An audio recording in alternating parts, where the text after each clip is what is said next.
صل وسلم وبارك وزيد على ذا النبي الكريم. لا إله إلا الله.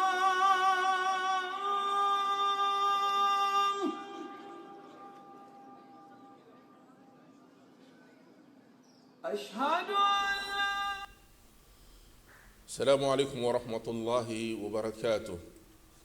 الحمد لله رب العالمين والصلاة والسلام على رسول الله وبعد.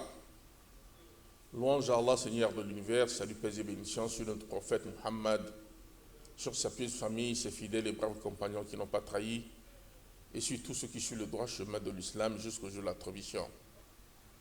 Frères musulmans, chers musulmanes, après quelques années de rupture avec l'émission Comprendre l'islam, les frères du groupe pour l'appel à l'islam, sous les auspices du Conseil supérieur de l'islam du Congo, ont exprimé le vœu de revoir cette émission, cette fois-ci sur la chaîne DRTV.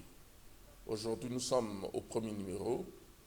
Nous allons recevoir tour à tour sur ce plateau des théologiens formés, nos imams, pour parler de l'islam, pour parler de la jurisprudence de l'islam, pour parler également des questions liées à l'histoire ou la biographie du prophète Muhammad sur le pays bénédiction.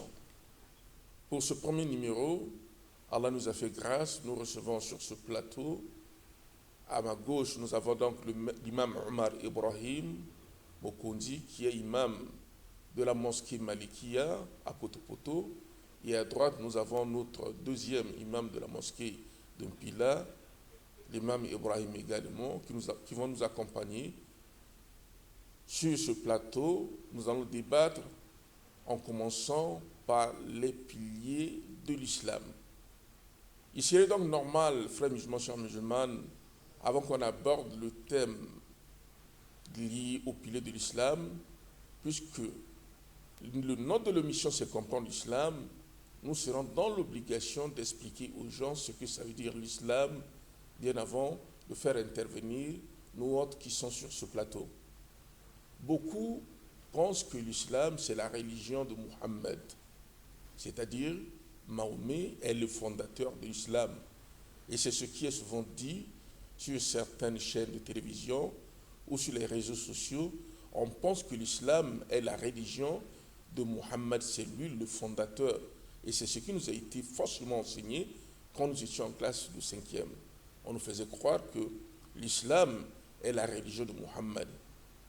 Frères musulmans, chers musulmans, téléspectateurs, vous qui nous suivez, vous pouvez comprendre que l'islam n'appartient pas à une race, ce n'est pas la religion de Muhammad, ce n'est pas la religion non plus d'un seul prophète, mais c'est la religion de Dieu. Dieu s'est choisi une religion, il a créé les hommes et il a choisi une religion pour les hommes. Sur cette terre, nous avons deux religions. On a une religion de Dieu, le créateur des hommes, et on a une religion de Satan qui est le banni. La religion de Dieu s'appelle la soumission-obéissance. De par sa définition, l'islam, wa is-islam lillahi bi-tawhid wa inqiyadu Allahu bi-taha wa khulus min ash-shirk. De par sa définition, l'islam c'est de la soumission et l'obéissance à Allah, exalté soit-il. Quand tu te soumets à lui, Allah, quand tu te désengages, tu désavoues les associateurs, les féticheurs, tous ceux qui vont à l'encontre du monothéisme, ainsi tu fais la volonté de ton Seigneur qui t'ordonne d'être soumis à lui, tu deviens donc musulman, soumis. Il y a donc ici deux façons de se soumettre à Dieu. Une soumission qui est générale, celle exprimée par les prophètes qui sont venus avant le prophète Muhammad sur le bénédiction, parce que ceux qui sont arrivés avant lui, les prophètes, ces prophètes-là ont été envoyés également à leurs peuples respectifs. C'est pour cette raison que dans le Saint-Coran, Allah exalté soit-il dit, parlant donc de ces prophètes, laqad ba'athna fi kulli ummatin rasulan an i'budullaha wajtanibu at-taghut. Allah a suscité à chaque peuple, à chaque communauté de messagers, avant l'avènement de Muhammad sur les bénédictions, et quand ces prophètes allaient vers les leurs, vers les peuples, ils leur disaient adorez Allah, soumettez-vous à lui, et tel était donc cet islam qu'on appelle l'islam général. Mais l'islam particulier, c'est l'islam que Dieu a donné au prophète Mohammed sur le bénédiction, avec sa forme parachevée, c'est-à-dire un islam qui a atteint son apogée. C'est pour cette raison d'ailleurs que dans le Saint-Coran, au chapitre 5, verset 3, Allah précise que cet islam de Mohammed sur le bénédiction a atteint son apogée. Allah dit, parlant donc de la finition de la mission du prophète Mohammed sur le bénédiction, Allah subhanahu wa ta'ala nous enseigne Al-Yawm akmaltu lakum dinakum wa atmamtu alaykum ni'mati wa raditu lakum islam adina. Aujourd'hui, j'ai parachevé pour vous votre religion, accompli sur vous mon bienfait et j'ai agréé l'islam comme religion pour vous. En d'autres termes, puisqu'au début nous disions que l'islam c'est la religion de Dieu, et les références sont claires dans le Saint-Coran, parce que nous avons une source, une première base que nous allons tirer nos évidences, c'est le Coran. La deuxième base, c'est la sunna du prophète Mohammed sur le paix bénédiction. Parlons donc du Coran, de cette religion qu'on appelle l'islam. C'est au chapitre 3, verset 19. Allah dit « Inna ad-dina inda Allah l'islam ». Certes, la religion agréée, c'est-à-dire la religion qu'Allah agrée pour ces créatures que nous sommes, c'est la soumission, ce qu'on appelle l'islam.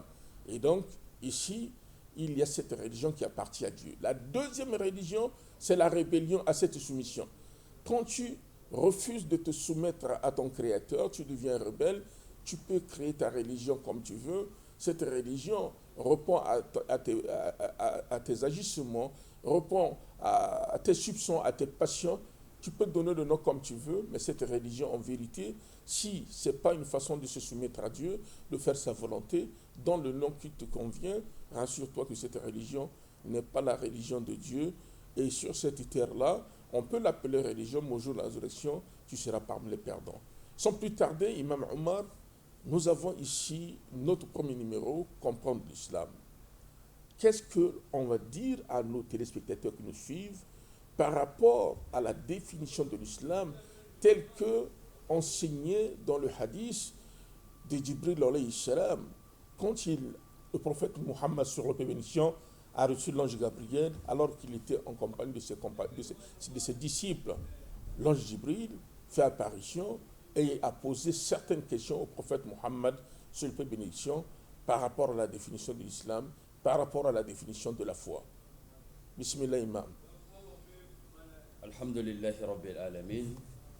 Wassalatu wassalamu ala nabiyina Muhammad wa ala alihi wa ashabihi wa man tabi'ahum bi ihsanin ila yawmiddin wa ba'd. Nous remercions Allah qui nous a donné une fois de plus l'opportunité de se retrouver aujourd'hui sur ce plateau pour parler de la religion de Dieu, la vraie religion. Et nous prions sur le sceau de messager Mohammed fils d'Abdullah, sur sa famille, ses fidèles compagnons et sur tous ceux qui œuvrent pour le bien-être de l'islam. Nous remercions notre chef sur la présentation de l'islam d'abord, et l'intitulé de l'émission, nous avons dit, c'est comprendre l'islam, et par la grâce d'Allah, nous allons aider nos téléspectateurs, nos chers frères musulmans et non musulmans, de comprendre la religion d'Allah subhanahu wa ta'ala. Et vous avez suivi avec une attention particulière les deux définitions que Cheikh Ngolo vous a données, l'islam au sens général et l'islam au sens restrictif, ce qui concerne l'islam que Allah a donné au sceau de messager Mohammed sallallahu alayhi wa sallam. Et pour comprendre cette noble religion, nous avons toujours conseillé à nous-mêmes et à l'ensemble de nos frères musulmans et aux non-musulmans de ne pas chercher à comprendre l'islam à travers les comportements des individus, mais de chercher à comprendre l'islam à partir de ses sources. C'est en ce moment-là que nous allons comprendre la véracité de l'islam. L'islam a été enseigné au sceau de messager à travers ce long hadith qui est connu de tous les musulmans, où l'ange Gabriel s'est présenté au sceau de messager Mohammed sallallahu alayhi wa sallam. Et les compagnons étaient d'abord émus de voir cet invité qui est apparu devant eux, qui n'étaient pas habitants de leur localité, et il s'est posé en face du sceau de messager Mohammed sallallahu alayhi wa sallam, en train de lui poser des questions, et il répondait en même temps. Et c'est à la fin du hadith que le prophète sallallahu alayhi wa sallam leur demandait, vous savez qui était là, qui était cet homme qui était en face de moi et qui me posait des questions, répondait. Et comme l'habitude des compagnons du prophète, que Allah les agrée, ils ont dit, Allah et son messager connaît mieux. Il dit, c'est l'ange Gabriel qui est venu vous apprendre votre religion. Donc, à travers ce long hadith, comme l'a dit mon très cher frère et Cheikh Youssouf, et il a enseigné en même temps les basiques de l'islam, ce que nous appelons les piliers de l'islam, les piliers de la foi et les piliers également de la bienfaisance. En ce qui concerne les piliers de l'islam, il lui a posé la question, à quoi consiste l'islam? Il a posé la question sur le message. Et le prophète était là, il dit, l'islam consiste à attester qu'il n'y a qu'un seul Dieu digne d'être adoré et que le prophète Mohammed est le sceau de messager. Et il a continué en disant, en deuxième position, d'accomplir la salat, c'est-à-dire d'accomplir la prière, et de s'acquitter de l'aumône obligatoire, la zakat, de jeûner le mois de Ramadan et d'accomplir le pèlerinage à la Mecque selon les capacités physiques et financières. Donc, il a résumé en 5 points les piliers de l'islam et au fur et à mesure, on continuera à développer chaque pilier pour que les musulmans comprennent ce hadith très important et qui est en quelque sorte la base, le fondement de la compréhension de l'islam. Et à travers ce hadith, nous allons comprendre les 5 piliers de l'islam. Et chaque pilier sera développé par la grâce d'Allah. Et ensuite, les piliers de la foi et de la bienfaisance. Et au fur et à mesure, si Dieu nous garde, il y a des rentrées dans des thèmes de la jurisprudence, comme il a dit. Voilà d'abord la présentation du hadith, mon très cher frère président et cheikh qui est ici avec moi au plateau. Bismillah. Donc nous allons dire que l'imam Omar vient de rendre clair le hadith quand nous parlons du hadith, parce que l'islam a ses basiques. La première source des évidences de notre religion de l'islam, c'est le Coran. Et la deuxième source, c'est les hadiths. Quand on parle du hadith, il s'agit des paroles du prophète Muhammad sur paix et bénédiction, les actes acquiescés par le prophète Muhammad sur paix et bénédiction, ou encore les actes posés par le prophète Muhammad sur paix et bénédiction.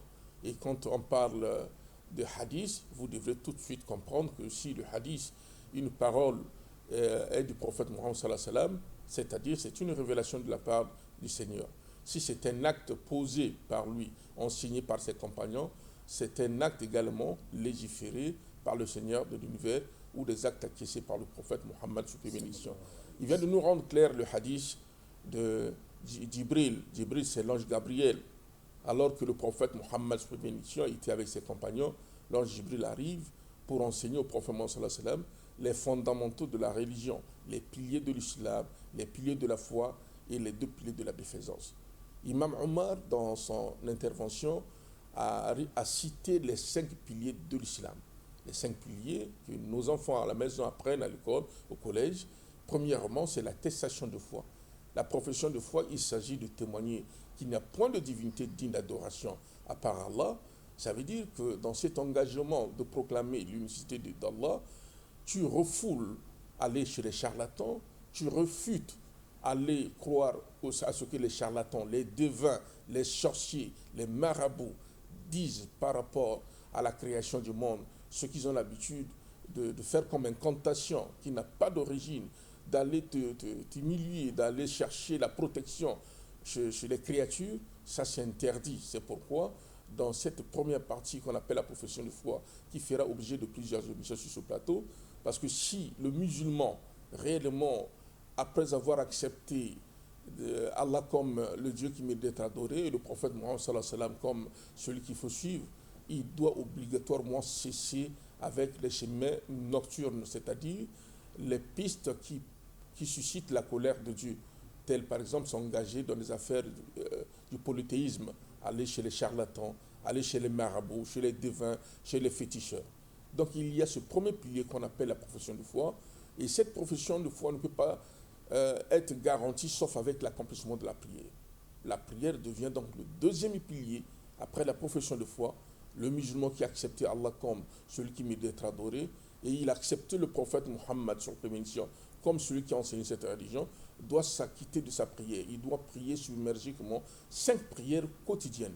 C'est comme aujourd'hui, quelqu'un qui veut se laver 5 fois par jour, il a un ruisseau qui passe devant sa porte, il se lave 5 fois. Est-ce que ce temps qui se lave 5 fois par jour est égal et à comparer à celui qui se lave une seule fois? Vous avez la réponse. Les 5 prières quotidiennes, c'est une purification qui a été enseignée par le prophète Muhammad. Là aussi, nous allons en venir quand nous allons aborder le deuxième pilier de l'islam. Il y a également ici la zakat. La zakat, c'est ce que nous appelons dîme légale. C'est-à-dire, dans ce que Dieu t'a accordé comme moyen, ceux qui disposent des moyens, ils ont l'obligation de sortir dans leur argent et chaque année donner aux besognés. Il y a donc des personnes citées dans le Saint-Coran qui méritent cet argent ou encore qui méritent cette zakat, ce que nous appelons ici la dîme légale. Et nous avons bien entendu ce qu'on appelle le jeûne du mois de Ramadan qui va intervenir sous peu. Le jeûne du mois de Ramadan, c'est un jeûne qui intervient au 9e mois du calendrier lunaire. Quand ce mois arrive et que vous êtes en bonne santé, vous devrez donc accomplir ce jeûne-là. Et en fait, l'imam Omar nous a cité le pèlerinage à la Mecque, ne fût-ce qu'une seule fois, pour celui qui a des moyens. Dans sa vie, il doit donc accomplir. Il a parlé des moyens physiques. Si le physique tient bon, il faut également que le financier tienne bon pour que tu accomplisses cette adoration qui se passe rien que la Mecque. Ceux qui organisent les pèlerinages dans d'autres localités que nous connaissons très bien, ça on n'appelle pas ça pèlerinage, parce que le prophète Mohammed sallallahu alayhi wa sallam nous a indiqué l'endroit qu'il faut donc retenir pour l'accomplissement de ce pèlerinage qui ne se fait qu'à la Mecque, et puis les endroits retenus par le pèlerinage dans ce que le prophète alayhi wa sallam nous a enseigné dans la sunna mutahhar, c'est-à-dire la tradition pure. Nous allons nous retourner vers l'imam Omar, imam Ibrahim, imam Omar, Makambo, Mitano, Oezali, retenu Nakati Hadith, il y a Islam, au Jibril dans l'Islam, à Tansaki, prophète Muhammad sallallahu alayhi wa sallam, prophète en sallam, n'a mis sur Baye Koli, au Bazala qui est l'ongonaï, va comprendre que l'islam est terminé bongo, n'a pas conduit Mitano. Ce qui est zongeli, yokobuku, ça l'a résumé, il y a 5 piliers na lingala, na bande qu'on a biso bakoko.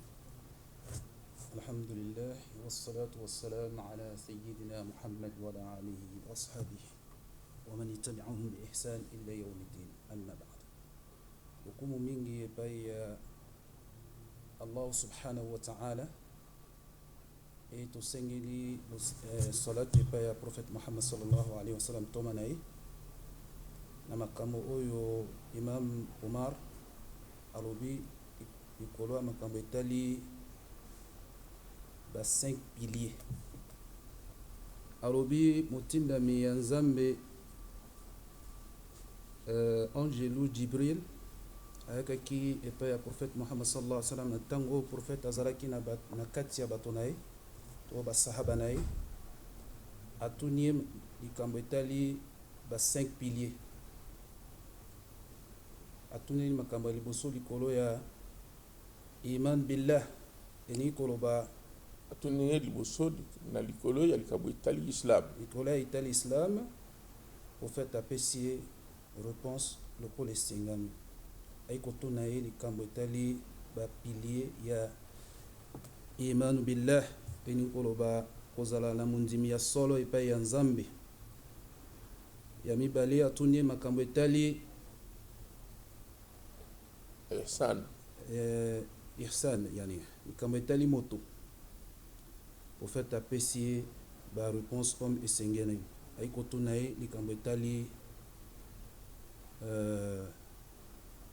losambo toloba losalat oyo cheikh alobi na biso soki moto aza na mai eza liboso ya ndako na ye asokola na kati na yango 5 fois par jour. Est-ce que moto yango akozala susu na basalite na nzoto wana moto na moto atia yango na bongo na ye ezali impossible.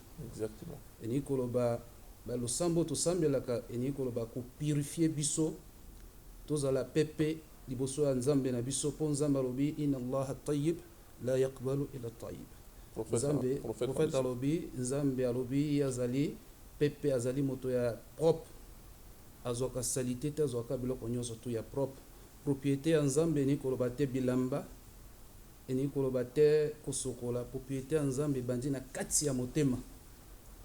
Donc na kati ya bizaleli. La purification oyo tozali na yango puisque thème na biso ezali lelo to présenter ba pilier. Notre premier numéro sera consacré exclusivement pour présenter les 5 piliers de l'islam. Étant donné que c'est le premier numéro, nous allons rester d'abord et avant tout sur le sens de la ilaha illallah Muhammad Rasulullah qui constitue le premier pilier, le tout premier pilier de l'islam. C'est-à-dire, qu'est-ce que ça veut dire? Quel est l'enseignement que le prophète Mohammed sallallahu alayhi wa sallam nous a légué par rapport à ce premier pilier? C'est-à-dire, le premier pilier, il s'agit ici de la ilaha illallah Muhammad Rasulullah sallallahu alayhi wa sallam. Et même Omar, qu'est-ce que nous pouvons retenir de ce premier pilier? Parce que nous en avons 5 qu'on va débattre au fur et à mesure dans ces différents numéros. Quel est l'enseignement que nous pouvons retenir, partager avec les frères qui nous suivent, avec les sœurs qui nous suivent, bien avant de repartir chez l'imam Ibrahim, afin qu'il traduise cela en lingala. Alhamdulillah, cher Congolo, nous remercions une fois de plus Allah. Et lorsque nous avons présenté les 5 piliers de l'islam, et nous avons dit l'attestation de foi, attester l'existence et l'unicité de Dieu et attester que le prophète Mohammed est le sceau de messager envoyé à l'humanité tout entière, c'est le premier pilier de la foi en islam. Et cela montre également l'importance de ce pilier, sans lequel il n'y a pas de l'islam et sans lequel il n'y aura pas de musulmans. Raison pour laquelle, comme vous l'avez dit, nous allons tirer sur en long ce premier point, ce premier pilier, parce qu'il est très important. Et tous les autres piliers sont subordonnés à ce premier pilier. On ne peut pas prétendre prier, on ne peut pas prétendre jeûner, on ne peut pas prétendre s'acquitter de l'aumône, la zakat ou accomplir le pèlerinage si on n'est pas dans le monothéisme, si on n'est pas en conformité avec ce premier pilier, accepter d'abord Dieu, attester qu'il n'y a qu'un seul Dieu et accepter que le prophète Mohammed est son messager. Tant que cela n'est pas assis, on ne peut pas parler de l'islam. Raison pour laquelle nous allons traîner, si vous permettez l'expression, sur ce premier pilier de l'islam.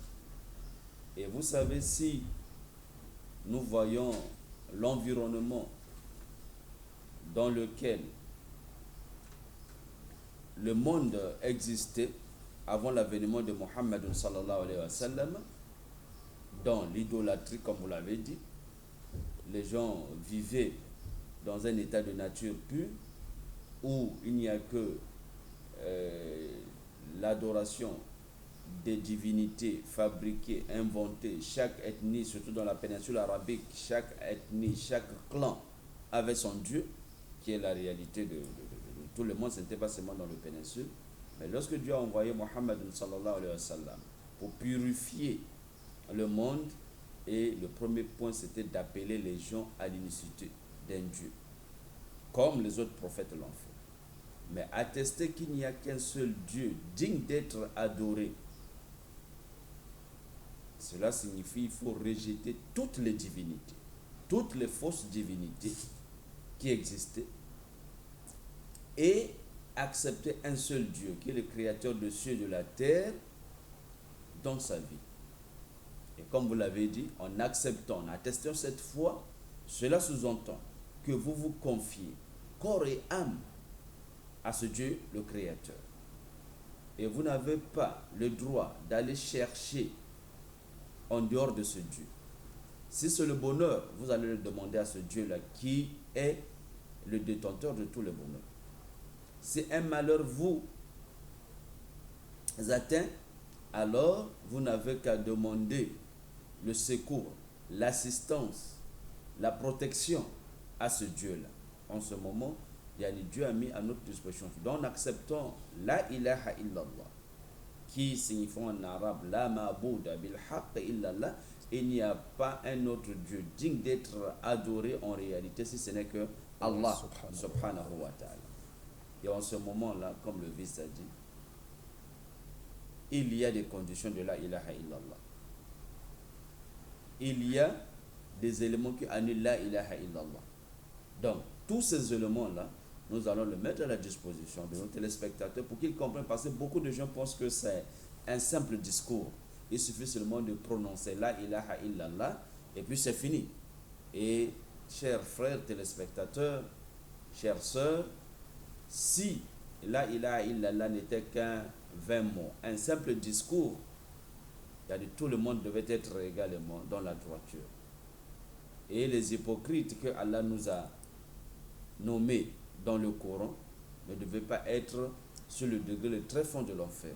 Et pourtant ils disaient la ilaha illallah, ils attestaient, mais leur attestation contredisait, n'est-ce pas, ce qu'ils accomplissaient comme acte. C'est-à-dire qu'il y avait une contradiction entre leurs paroles et les actes qu'ils posaient, c'est-à-dire qu'ils n'ont pas profité de cette attestation de foi. Donc, il y a des conditions qui peuvent annuler cette attestation de foi, et il y a également des conditions de validité pour que cette attestation soit valable et que le fidèle tire profit de cette attestation de foi qui va le sauver et qui sera parmi les moyens les plus sûrs, qui va faciliter l'accès au paradis. Il doit respecter ces conditions-là.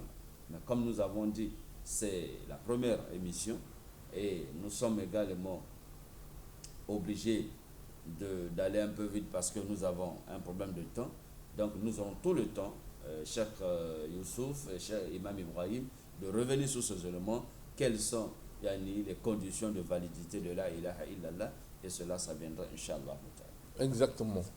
Nous avons donc suivi l'imam Ibrahim nous expliquer ce que veut dire la ilaha illallah. Vous savez, dans la ilaha illallah, nous on a deux extrémités. On a la ilaha, point de divinité, digne d'adoration. Quand le musulman dit la ilaha illallah, il est en face de deux entités. Il y a une partie où il rejette toute forme d'adoration, toutes les divinités, quelles qu'elles soient, les statues, les personnes.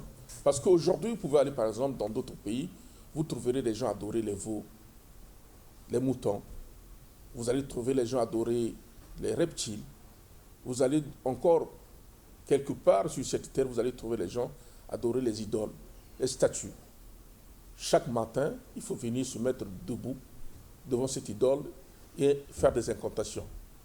En islam, le la ilaha illallah signifie refuter tout cela. Quand tu refuses d'adorer ces créatures-là, au finish, c'est quoi? Tu fais l'ithbat. L'ithbat ici signifie tu confirmes l'adoration d'un seul et unique créateur des hommes. Illallah, sauf lui Allah. Quand je refuse d'adorer les statues et autres, je n'adorerai que Allah. Mais comment je vais adorer Allah? Est-ce que c'est avec ma raison raisonnante? Comment est-ce que je vais faire le jeûne? Pour les 5 piliers téléspectateurs, les 4 autres piliers sont liés au tout premier. Parce que tu ne peux pas adorer Allah, tu ne peux pas faire la prière, sauf si tu connais Allah, et sauf si tu orientes tes adorations exclusivement pour chercher l'agrément d'Allah. Et tu ne peux pas chercher l'agrément d'Allah, sauf en suivant les enseignements du prophète Mohammed, seul peu bénédiction que Dieu a choisi comme enseignant pour sa dernière mission. La mission, la religion d'Allah, mais la dernière mission a été accomplie par le prophète Mohammed sur le paix bénédiction. Tu ne peux pas aujourd'hui accomplir le jeûne du mois de Ramadan et t'en sortir avec les récompenses d'Allah, sauf si tu jeûnes pour chercher l'agrément d'Allah. Et selon les enseignements du prophète Mohammed sallallahu alayhi wa sallam, la même chose aussi pour la zakat. Le monde, pour sortir ça, il faut sortir exclusivement pour répondre à cet invite de la part du maître créateur, du maître législateur. Et tout à l'heure, je disais, selon les enseignements du prophète Mohammed sallallahu alayhi wa sallam, c'est lui qui nous a donné combien il faut sortir pour les agriculteurs, pour les commerçants. Et enfin, le pèlerinage à la Mecque, tu ne peux pas avoir aussi des récompenses, sauf si ton pèlerinage est voué exclusivement pour aller, pas pour aller se faire un nom, pour qu'on t'appelle Aladi, mais tu accomplis le pèlerinage pour chercher la satisfaction d'Allah, tout en restant cramponné aux enseignements du prophète Mohammed sallallahu alayhi wa sallam. C'est donc un pilier qui est très important, qui fera objet de plusieurs plateaux, de plusieurs numéros certainement, parce que si la personne ne comprend pas la ilaha illallah, n'a pas la compréhension de la profession de foi, cette personne sera toujours en contradiction avec le reste de sa pratique religieuse. Imam Omar, Imam Ibrahim, namo poussé tolingi o limbolo na bandeko o bazola na biso mayo itali bongo o Imam Omar autikoloba et na itenya liboso ya la ilaha illallah. Alhamdulillah, na kosenga na bandeko na ngai ya musulman. Point au imam Omar alobaki likolo ya makambo etali foi ya monoko na foi ya mosala. Soki totali lelo bato ebele babenganaka musulman baza ko benga la ilaha illallah, mais bizaleli na bango koboma, bizaleli na bango koyiba, bizaleli na bango ko escroquer ni koloba ba respecter te ba mibeko oyo eza na kati ya la ilaha illallah. Soki o respecter yango te bakozala parmi bato oyo bazali perdant. Donc esengeli na musulman asala effort pour aza na connaissance likolo ya makambo etali la ilaha bashurut la ilaha illallah, annafi ni koloba nini, al-isbat ni koloba nini. Soki ayebi yango, soki andimi ya solo amikitisa yango wana nde maloba oyo ngai namoni natiana kati. Imam Omar, bien avant, je pense que là on est en train d'atterrir. Je sollicite de vous un résumé à l'extrême de notre premier numéro, bien avant que nous ne reprenions la parole pour un atterrissage en douceur. Je crois bien le temps va vite. Lorsqu'on est au plateau, le temps va vite. On est pratiquement à la fin de l'émission. Mais qu'à cela nous tienne, je crois bien nos téléspectateurs nous ont suivis. Et pour ce premier numéro, Inch'Allah, dorénavant, nous allons chaque dimanche à partir de 8h. Inch'Allah, vous devez être tous devant votre chaîne de télévision DRTV. Et nous allons continuer par la grâce d'Allah subhanahu wa ta'ala sur cette émission, comprendre l'islam, parce que la communauté et la Ummah a besoin de comprendre leur religion. Et si nous comprenons la religion, nous pensons que les choses iront de mieux. On va mettre terme à beaucoup de fléaux tels que l'extrémisme, le fondamentalisme, le radicalisme. Tout cela n'est que le fruit de l'ignorance. Lorsque l'homme ne comprend pas sa religion et il privilégie sa pensée, sa passion à la lettre des Écritures, aux Écritures saintes, et en ce moment-là, c'est plus la passion qui gouverne. Je crois bien, je vous remets la parole pour clôturer, et très prochainement, je crois bien, nous allons développer de manière plus large ce premier pilier qui est l'attestation de foi. Très bien, mon imam, si l'homme ne comprend pas l'islam, n'apprend pas l'islam, il sera donc obligé de plusieurs comportements déviants, et c'est ce qui est malheureusement reconnu sur la scène, je veux dire, dans la sphère musulmane. Si vous n'étudiez pas, vous serez toujours esclave de vos passions, esclave toujours de l'incompréhension, et non plus tu ne seras à la hauteur de pratiquer l'islam. Donc, téléspectateurs, vous nous suivez, vous qui avez donc à nous rejoindre sur DRTV à la fin de cette émission. Il s'agit de comprendre l'islam. C'est une vieille émission qui date de longtemps. Nous avons décidé de revenir sur DRTV pour reprendre donc les activités, les émissions de Comprendre l'Islam, enseigner aux Congolais, enseigner à ceux qui vont nous suivre partout au monde l'islam que Mohammed, sous bénédiction, a légué à ses compagnons, qu'il a reçu de la part d'Allah.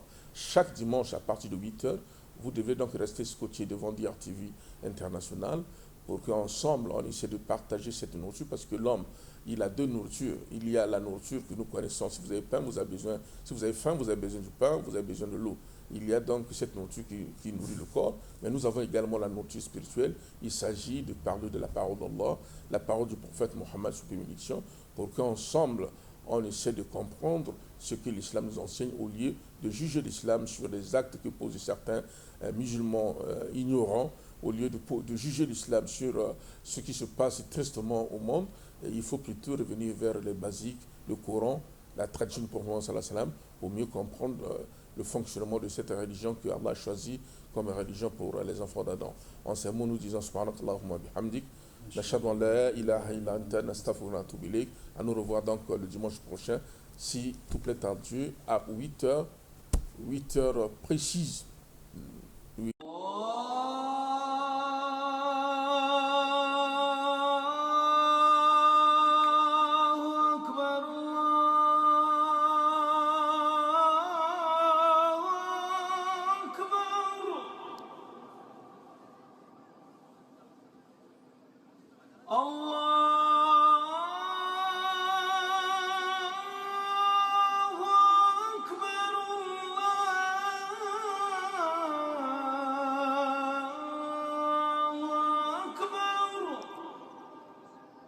اللهم صل وسلم وبارك وزيد على ذا النبي الكريم. لا إله إلا الله.